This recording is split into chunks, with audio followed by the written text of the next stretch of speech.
তাই জানো না, পাপা ডাকো ডাকো, চলো নিচু যায়, চলো দাদানের কাছে যাবে, দাদানের কাছে যাবে যাবে,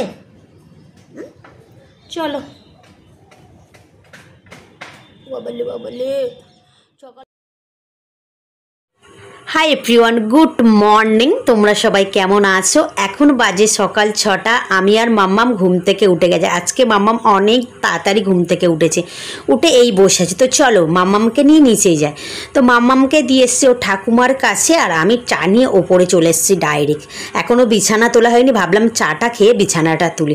আর গাইস, আজকে কিন্তু আমি ভীষণ ভীষণ হ্যাপি। কেন হ্যাপি সেটাও তোমাদের সাথে শেয়ার করবো। দেখতে হলে ভিডিওটি পুরো দেখো, অবশ্যই ভালো লাগবে। আর ভালো লাগলে একটা লাইক করে আমার পাশে থাকো। ফাইনালি 4 বছর পরে আমি এই জিনিসটা দেখতে এসেছি। কি দেখতে এসেছি? আর চলে এসেছি বাপের বাড়িতে। আমি কত হ্যাপি, আমার মুখটা দেখেই তোমরা বুঝতে পারছো। মানে বাপের বাড়ি আসলে আমি যে এত খুশি হই, আমি না, এটা প্রত্যেক মেয়ের বাপের বাড়ি আসলে একটু মানে মনটা একটু অন্যরকম হয়ে যায়। যে এই অরিন্দম আসছে আর মাম্মামকে ওর মামিমা নিয়ে আগে চলে গেছে। হ্যাঁ গাইস, আজকে আমি ঝাঁপ দেখতে এসেছি। আর গাইস, এটা হলো আমাদের পাড়া, মানে আমাদের গ্রাম। মানে কত সুন্দর মাঠ দেখতে পাচ্ছ, সবুজ চারিদিকে, এত সুন্দর গ্রামকে কে কে ভালোবাসো অবশ্যই কিন্তু কমেন্টে জানিও। আমি কিন্তু গাইস এইগুলো ভীষণ ভীষণ মিস করি। এইগুলো তো আগে একদম আর ঘুরতে পারি না, এত মিস করি গাইস, তোমাদেরকে কি বলবো।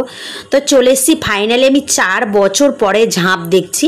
তো ভিডিওটি অনেকটা লেটে আমি পোস্ট করছি, কিছু করার নেই। মাম্মাম এখন ছোট, তো আমি এডিট টেডিট করতে অনেকটা লেট হয়, যেহেতু এখন এডিট আমিই করি।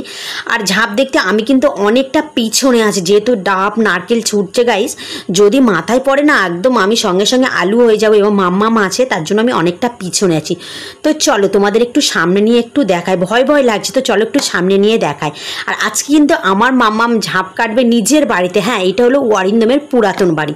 তো তোমরা তো অনেকেই জিজ্ঞেস করো অরিন্দমের পুরাতন বাড়ি কোথায়। এইটা হলো অরিন্দমের পুরাতন বাড়ি, তোমরা তো অনেকেই চেনো। আর আজকে আমার মাম্মাম কিন্তু ঝাঁপ কাটবে। তো চলো মাম্মামকে একটু নিয়ে সামনের দিকে যায়। আর ভীষণ ভয় লাগে, যেহেতু ডাব নারকেল ছুটতে তো গাইস, তার জন্য। আর এখানে দেখো, এই আমার মাম্মাম ঝাঁপ কাটছে। এটা হলো ওই যে মাম্মামের কোলে আছে, এই মেয়েটা দেখতে পাচ্ছ, এটা হলো অরিন্দমের বোন, মানে আমার মাম্মামের দিদির কোলে গিয়ে ঝাঁপ কাটছে। তো 4 বছর পর ফাইনালি আমি ঝাঁপ কাট মানে দেখতে এসেছি। যে কি হ্যাপি, এইগুলো ভীষণ মিস করি আমি গাইস। তো এটা শেষ শোনাচ্ছে, আর আমরা অনেকটা লেটে এসেছি, এসে দেখলাম হাফ ঝাঁপ কাটা হয়ে গেছে। তো চলো এবার একটু এনজয় করো তোমরা।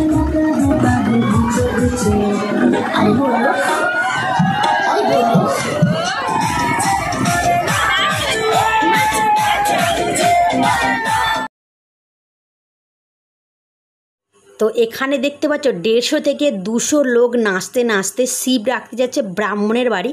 এটা এই বছর মানে প্রথম হচ্ছে। মানে এত কিছু আমি যে মিস করি গাইস, তোমাদেরকে কি বলবো। বিয়ের পরে এইসব তো আমি আর দেখতেই পারি না।